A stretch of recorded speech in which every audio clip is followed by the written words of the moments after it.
I show speed. This guy's live stream in China got hundreds of millions of views. But here's the thing. Is this China we imagine? What's interesting is, these kids watching him cannot even access his YouTube channel. Kind of ironic, right? Maybe that's part of why the United States and China trade war exists. Because the market isn't truly open. What's the crazy is, you get to use TikTok, but they cannot even use YouTube. Sounds like one-way street, right? Feel like you are playing by the rules and getting played. Look at this AI-generated image has gone viral on Chinese social media. It suggests that China is the victim in this tariff war, but it's holding back, as if saying, bring it on. So I'm really wonder, after looking at that picture, how do you guys feel? And by you guys, I mean native English speaker, Americans. Also, the Chinese Ministry of Foreign Affairs said, never knee down. Bowing to a bully is like drinking poison to quench thirst. In Chinese history, there's a culture practice, though a negative one, where admitting defeat means you must kneel. Kneeling is seen as a sign of weakness. I know this might seem absurd and hard to understand from your perspective, but that sentence wasn't meant for you. It was meant for the average Chinese citizen, to make them feel that the hard days ahead are all caused by America. I was born in Central China. I immigrated to the United States before the pandemic. So please give me, I'm gonna improve my English. But I feel lucky I didn't experience the fear of lockdowns.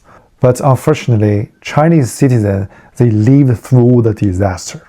That, actually, is one of the reasons why China dares to fight a trade war with the United States. I think the United States has misunderstood China a bit. China putting such a high retaliatory tariff on American goods doesn't mean they don't want to sell to the United States. Actually, it's the opposite. If they can sell to America, they can't fight any other buyers like you, because your spending power is too strong. Only you can observe China's huge production capacity.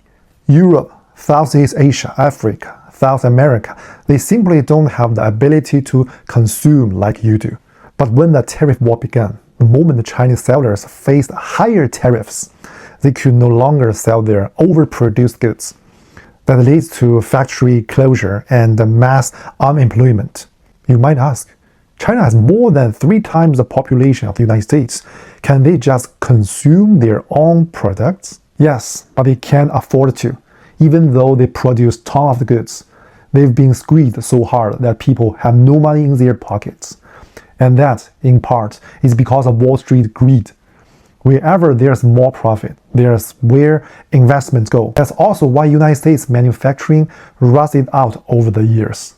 Honestly, no other people in the world can consume like Americans. China's GDP is second largest globally, but most of it comes from exports.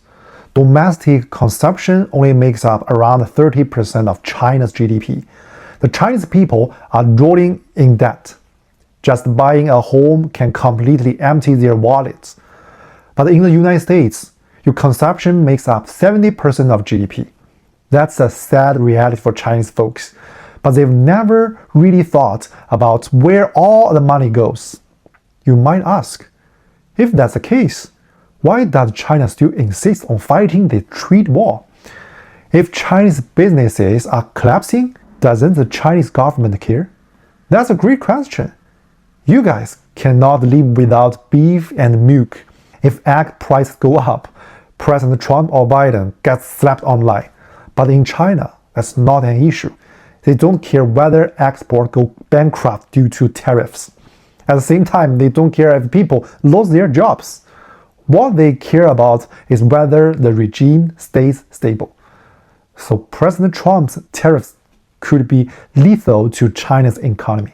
China's economy relies on 3 engines: consumer spending, real estate, and exports. The first 2 are already totally broken. You've probably heard about the real estate crash in China. Every grand's boss, once untouchable, is now in jail. There's a start. If you invested 1 million in Apple stock 10 years ago, it'd be worth 8 million. If you put 1 million in every Grant stock, now it's worth less than 300,000. So the only thing left keeping China's economy going is export to the United States. But if they keep forcing it, they could end up like a Soviet Union. Right now, Trump's tariffs are hitting China's weak spot, but China has something the U.S. doesn't. A government that can deliberately throw ordinary people into economic depression and force them into endure and survive mode to fight with America. There's no taking turns in power like in your democracy. In your election, you created all sorts of breathing room for China. China uses its medium as a tool for propaganda, shaping what people are allowed to believe. They told people, this is all Americans' fault. It's a result of the clash between two superpowers. So if people get hotter, it's Americans' fault. That helps the Chinese government keep control. You might ask, why don't Chinese people protest? Because China doesn't have what you have. Different news sources and individuals with freedom to speak. Your First Amendment protects speech. In China, they build a great firewall. They are very confident in their control of their people. That's why people can't even watch iShowSpeed's channel. Long time ago, just like during the famine in the 1960s, when 36 million people died of starvation, some estimates put the number as high as 45 million. And that's China's real bargaining chip in the United States and China standoff. If the economy crashes, businesses close, people lose jobs, food gets scarce, Chinese citizens will still bear the pain willingly. Like lockdown in pandemic, that is the saddest thing. So, what's the trend now? If this continues, China's despairing manufacturing power will slowly return to the United States. The money Chinese sellers made over the years and the tax they gained, they will try every way they can to invest and build factories right here in America. Because Chinese business owners and ordinary people are innocent. They've been dragged into this. They are hostages too. And once they manage to get out, they will help create jobs right here in the United States. That also lines up with America's long-term national strategy. That's what President Trump's policies are meaningful, encouraging real investment in America, not just words, but real money. As someone born in China but now living in America, I can clearly see how your lives here will slowly change. Yeah, it's gonna hurt a little in the short term, but once manufacturing comes back, give it 3 to 5 years, and America could once again become the world's industrial and trade leader, like it did after World War II. But if you're getting misled by political correctness and diversity for shoe policies, and keep letting China's giant online seller flood your market with cheap goods, then you will be killing your own jobs. Because every cheap product China sells earns them more United States dollars, which they will use to grow their technology and R&D power and also boost their military and AI development. To be honest, you are the one funding all that. Give it another 5 to 10 years, and you might not even have a chance to compete with China anymore. They are close to mastering the ability to go from 1 to 100, while you are still proud of inventing from 0 to 1. President Trump's rise in 2018 already made China really uncomfortable. He simply demanded fair trade. Think about it. Tmall, TikTok, Alibaba, Shein, they are everywhere in the United States. But your companies like Google, Meta, Amazon, Netflix, even Apple, it has been neutral in China. They are all heavily restricted in China. If this keeps up, America will lose its role as a global defender of universal values. I'm from China, so I know just how disgusting authoritarian regime can be.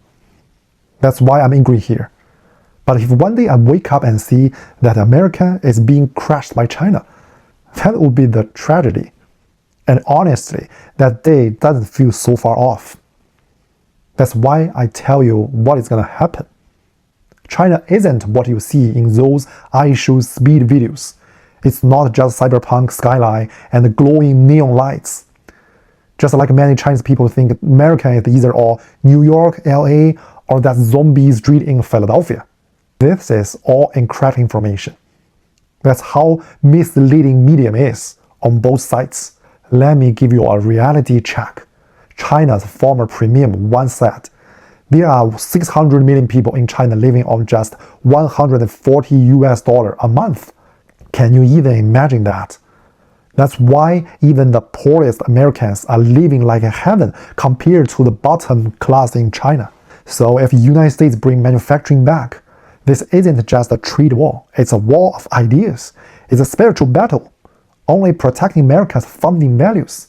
Can we give the world real hope? May God protect America. And for those of you born here, never forget how lucky you are. But if you stop holding on your faith and failing to uphold America's traditional values, then you are headed for real danger. Rome wasn't built in a day, but it sure collapsed in an instant.